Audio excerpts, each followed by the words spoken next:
dito para mag-enjoy, tapos ang gagawin, itabash pa kami. Promote kami ng police dito. Suntukan daw sila na rin doon. Tapos may mga babae na yun. Babae yun? Ikaw kaya yayap na yun? Ikaw yan. Ano bang pinagkakita niyo? Ano pinagmamalaki mo? Hindi po, wala. Hindi, ano pinagmamalaki mo? Comment lang, may mga comment. Ano sinasabi mo? Ikaw lang po. Bakit ganyan sinabi di ba Martin malakas? Ginamit nyo lang mga taga-koron para sa vlog-vlog nyo at sokmed. Dismayado dahil naghintay sila ng isang oras at gutom. At lalong ginamit yung mga staff para mag-assist sa inyo. Tapos wala kayo inabot. Nisin kong duling. Nag-abot ako ng 3,000 last money ko na yun kanina. Ano mo pinagmamalaki mo? Sino po ba kayo dito? Wala po, staff. Sino kayo dito? Ha? Porkit hindi ka nabigyan? Ay, hindi Pumunta kami dito para tumulong at i-promote yung koron. Ang kapal naman ng tao. Tumutulong na kami. Sino ba pinagmamalaki nito? Ha? Ba't pinapayagan ninyo yung mga ganitong staff ng munisipyo? Sir, dapat kayo ngayon gusto niya mabigyan. Di ba? Pumunta daw siya. Hindi naman daw siya nabigyan. Ano ba mayor dito? Sino mayor dito? Tignan nyo nga, mayor! Nandito po kami para tumulong. Ay no, mga mataganda sana lang. Promote kami rito para i-promote ang police ng Palawan. Papasasin mo kami. Excuse me, sir. Oo. Wala po ngayon munisipyo. Oo nga, teka lang. Sino po yung mayor dito? Si Mayor Reyes po. Mayor Reyes, nananawagan po kami na ganito pong klase ng mga tao ang lalason sa munisipyo ninyo. Ano yun, nag-aantay ka ng lagay? Hindi po. Oh, ba't gano'n? Alam mo naman, di ba, kailangan mag-coordinate dito bago namin gawin yun. Okay. Kaya kung kami mag-assist, ba't una namin bigyan yung mag-assist? Eh, para sa mga kapagbahay nyo dito, naglilingkod ka rito, di ba? Sino pa kayo nyo? Sino priority? Sino priority? Taga-munisipyo? Munisipyo ba? Bakit mas una kayong lagyan, ganon? Hindi po gano'n. May mga nagko-comment lang. Ikaw nag-post. Pinangalanan mo, nalagay mo, Del Rosval, di ba? Ayun, pangalan. I-post na lang natin. Sino wala ka masabi? Ako. Legal case. Legal case na lang. So na lang natin. So natin yan. Ilan ba? Lahat yan, lahat ng kita. Lahat na lang sa picture. Sir, pwede po magsalita?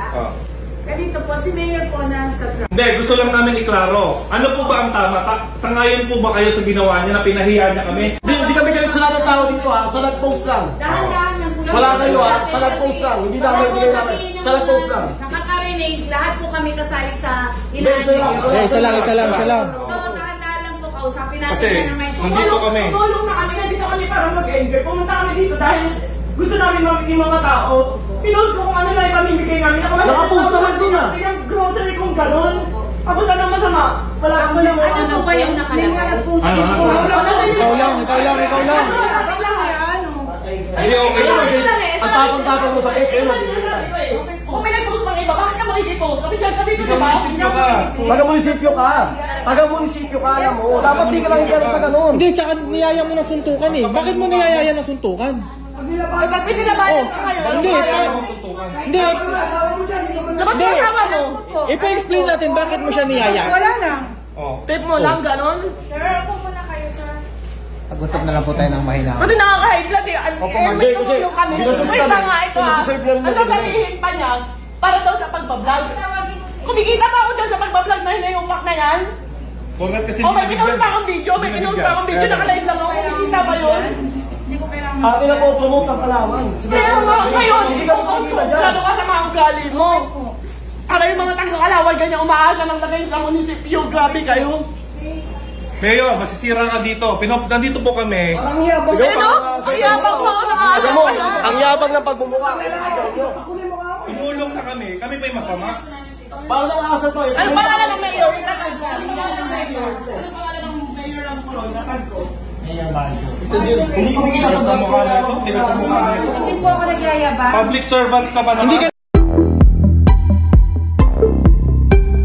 Trending at usap-usapan ngayon sa social media ang nangyaring kaguluhang ito sa pagitan ng grupo ng mga social media personality na sila Rose Martan, Rendon Labador, at sa isang babaeng staff ng munisipyo ng Coron, Palawan. Nitong nakaraang June 14 ay nagtungo ang grupo nila Rosemar at Rendon sa Coron para mamigay ng ayuda at para na rin daw ipromote ang turismo ng lugar. Tila di naman ito nagustuhan ng isang empleyado ng munisipyo na kinilalang si Joe Cayabyab Trinidad. Ayon sa kanyang Facebook post, "Dear Rosemar at Team Malakas, ginamit nyo lang mga taga-Coron para sa mga vlog-vlog nyo at social media. dismayado dahil naghintay sila ng 1 oras at gutom, at lalong ginamit nyo mga staff para mag-assist sa inyo tapos wala kayong inabot kahit 5 duling. Kayo ba naman nagpalaro ng Bring Me Pustiso, hindi nyo nga hinawakan?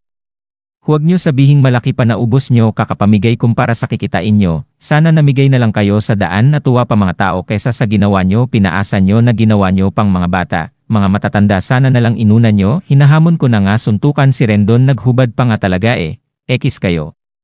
Matapos ang post ay agad na ngang sinugod nila Rendon at Rosemar ang naturang babae, at doon na nga nangyari ang sagutan nila. Ayon kay Rendon sumama ang loob nila dahil, tumulong na nga kami sisiraan pa kami. Promote namin ang tourism ng Coron Palawan para makatulong. Mayor Mario Reyes, bakit hinahayaan nyo na may tao kayong ganito sa munisipyo? Samantala sa huli humingi rin ng public apology ang babae kila Rendon at Rosemar kaugnay sa kanyang naipost sa Facebook. Jocelyn Trinidad na taga-barangay 4, Coron Palawan, na humihingi po ng sorry kay Ms. Rosemar at sa Team Malakas.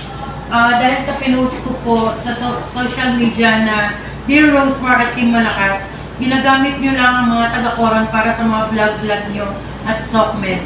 Dismayado dahil naghintay sila ng 1 oras at gutom at lalong ginagamit nyo mga staff para mag-assist sa inyo tapos wala kayong inabot kahit 5 duling.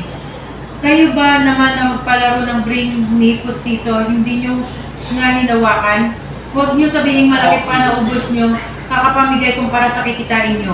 Sana, namigay na lang kayo sa daan na tuwa pa mga tao kaysa sa ginawa nyo. Pinaasan nyo na ginawa nyo pang mga bata. Mga matatanda sana na lang inuna nyo. Hinahamon ko ng suntukan si Rendon na nagbubad pangit talaga. Ekis kayo. Magandang hapon po. Ako po si Jocelyn C. Trinidad ng Coron Palawan.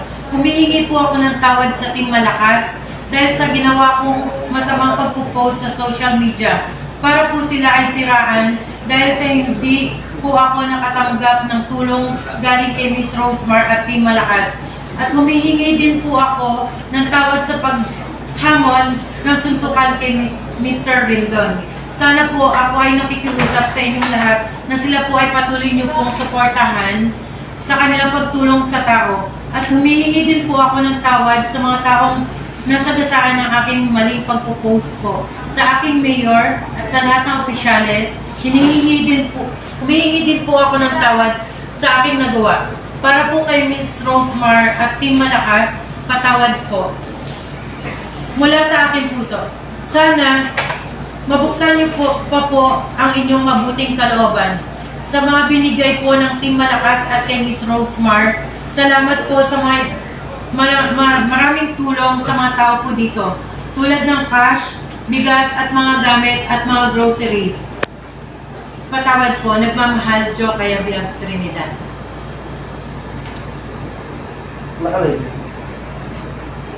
Subalit may ilan pa rin ang di nagustuhan ang inasal ng grupo nila Rosemar at Rendon. Ani ng isang netizen, Rendon Rosemar, masyado kayong mayabang at hypocrite. Magsiwi kayo at wag nang bumalik pa.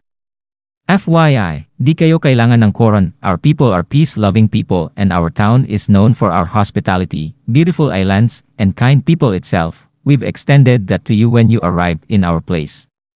And here's how you guys show gratefulness. Pagdating nyo palang nakakahiya na nga, much more when you carelessly ambushed our municipality, gravely disrespecting and harassing with your defamatory and distressful remarks. It's official, for some stupid reason, she's expressed her views and opinions. Jo Cayabyab Trinidad, Tita Jo, you should slap him when he pointed his fingers on you. You should file a case against these problematically entitled, pretentious, unthinking people. Ano bang pinagmamalaki ng mga yan? Marami naman ang sumuporta kay Miss Jo Trinidad kahit humingi na ito ng paumanhin, nag-express lamang daw ito ng kanyang opinyon at maraming nagpipetisyon na ideklarang persona non grata sa Coron Palawan sila Rosemar Tan, Rendon Labrador at ang grupo nilang Team Malakas.